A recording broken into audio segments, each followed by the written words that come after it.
Paz do Senhor, irmãos. Amém? Quantos estão felizes com o Senhor Jesus? Diga amém.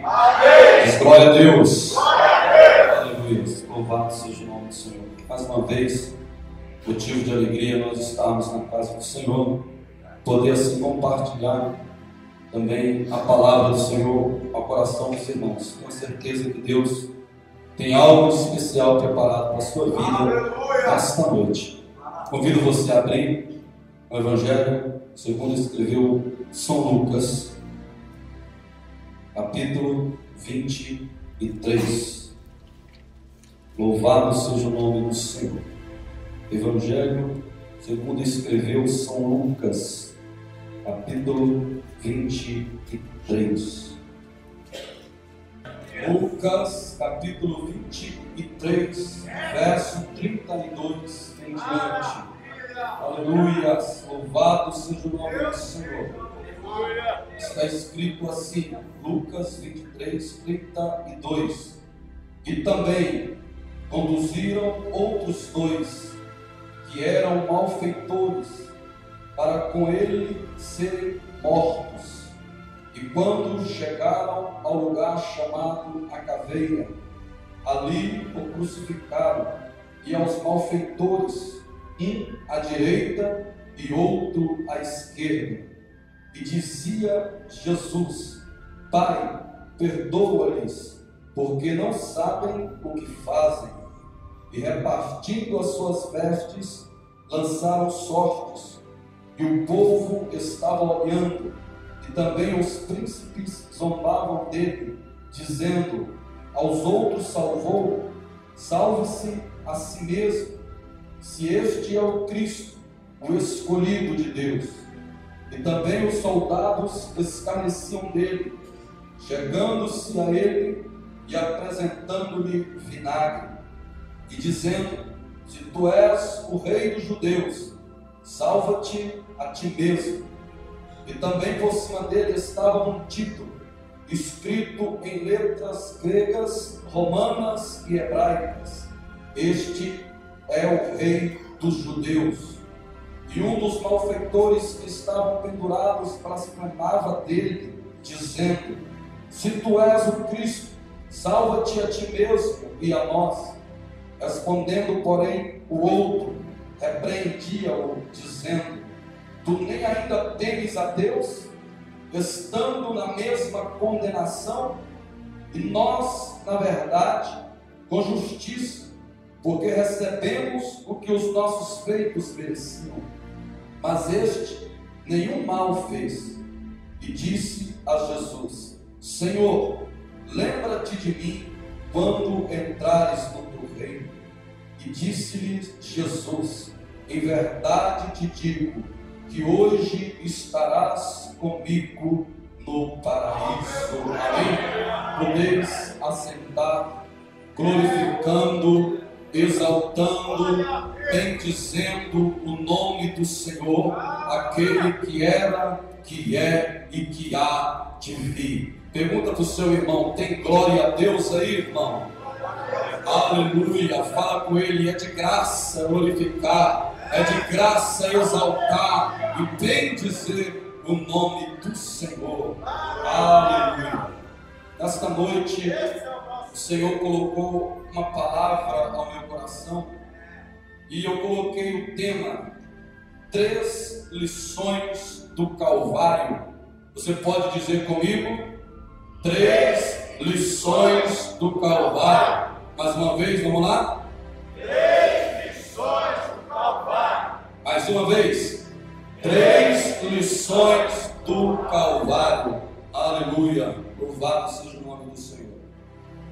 Eu, quando olho para esta palavra, Cristo sendo conduzido até o Calvário, e nós lemos que o texto diz que 2 malfeitores foram conduzidos juntamente com o Senhor Jesus para ser crucificado, cumprindo aquilo que o profeta Isaías já tinha profetizado aproximadamente 700 730, 750 anos antes de Cristo nascer, ele profetizou que o Senhor Jesus ia ser crucificado e está entre dois malfeitores. 3 cruzes se ergueram no Calvário.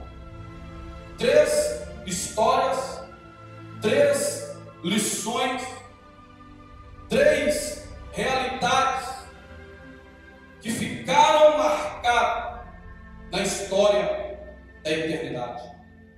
Quando Jesus estava indo para o Calvário, era Páscoa, Jerusalém estava fervilhando, muita gente, muitas pessoas, muitos turistas, a cidade já estava movimentada. Ficaram sabendo que Pedro tinha negado a Jesus, muitos falou disso. Depois ficaram sabendo que Jesus tinha sido preso, que tinha passado pelo Sinédrio, e depois Jesus foi açoitado, e depois de açoitado ele parte para o Calvário. E quando ele chega ali no Gólgota, ou a caveira, a Bíblia nos fala que ele é levantado e ele fica na cruz do centro. Uma cruz à sua direita e outra cruz à sua esquerda. Cada uma destas cruzes representa uma história. Olhando para a cruz do meio, nela estava Jesus.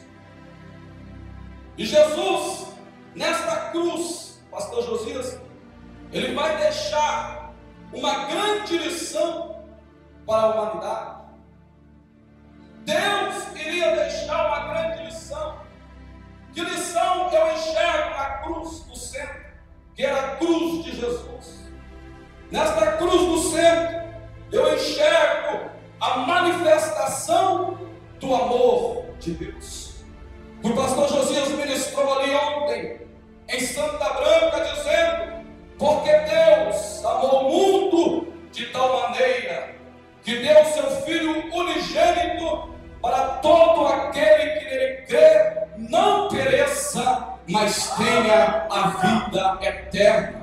Ali naquela cruz do centro, aonde estava Jesus, Deus estava manifestando o seu amor ágape, o seu amor incondicional, o amor que me alcançou, o amor que alcançou você, sem que nós viéssemos estar fazendo algo para podermos estar merecendo. Quando eu enxergo a manifestação do amor de Deus, eu enxergo a manifestação da graça de Deus, que é um favor imerecido de Deus. Sabe por que eu estou aqui? Sabe por que você está aqui, meu amado irmão, minha amada irmã? Não é porque você é bom, não é porque você é santo, não é porque você é puro, não é porque você tem dentro do seu raciocínio uma vida limpa, uma vida sem pecado, sem contaminação. Não é por causa disso que nós estamos aqui, mas é aquilo que está escrito no livro de Tito, capítulo 2, e o verso 11: porque a graça de Deus se há manifestado,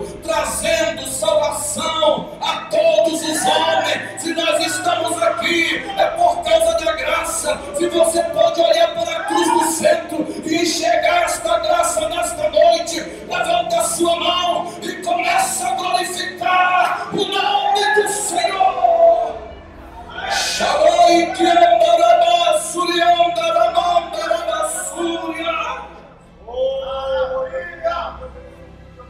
não é porque somos bons, não é porque somos santos, não é porque somos retos, mas lá em Efésios também, o apóstolo Paulo vai nos dizer: pela graça sois salvos mediante a fé, e isso não vem de vós, é dom de Deus, é presente de Deus. A graça que me alcançou, que alcançou a sua vida, que alcançou a sua família. Quantos podem levantar a sua mão lição da graça, a lição do amor, a lição do perdão, a lição da justificação, que a cruz do centro, aonde estava Jesus, deixou esculpido na história da humanidade o presente de Deus para aqueles que têm. Aleluia!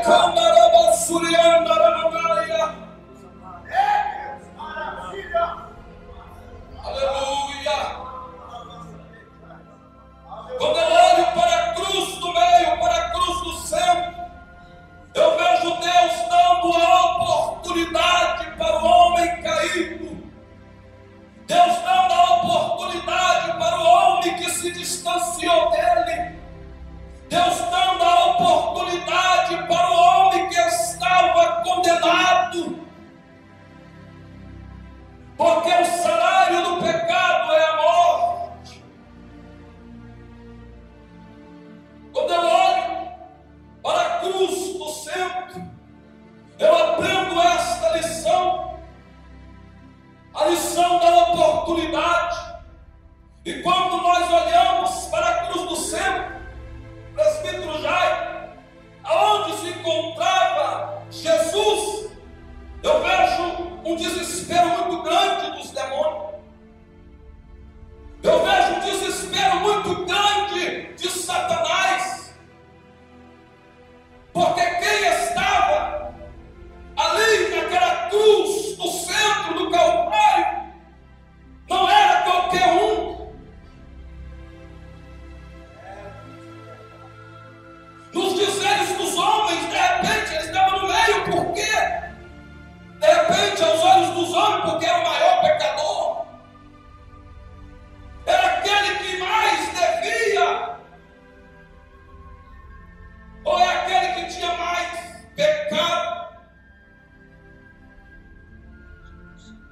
Mas de repente, aos olhos de Deus, eu vejo a oportunidade para duas pessoas que tinham dois destinos, dois caminhos e duas eternidades.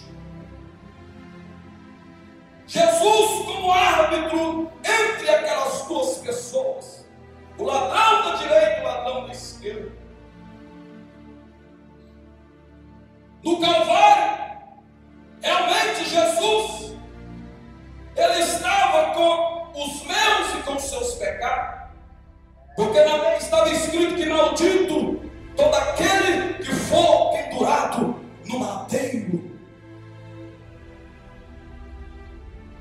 Também o apóstolo Paulo diz em Gálatas que Cristo nos resgatou da maldição da lei. Então, quando Satanás olhava para Jesus, ali no centro do Calvário, os demônios tremiam. Satanás treme na base quando nós falamos da cruz onde Cristo foi crucificado. Sabe por quê? Porque ele sabe que quem estava ali era o prometido, a semente da mulher, que veio para poder esmagar a sua cabeça. Quando eu falo do Calvário, onde Cristo foi crucificado, eu falo da derrota de Satanás. Ele tem que colocar a boca no chão e ele tem que rasgar o focinho no chão e confessar que ele é um derrotado e que Cristo é vencedor, que a igreja é vencedora. Todos podem glorificar a Deus por isso. Levanta a sua mão e exalta o nome do Senhor.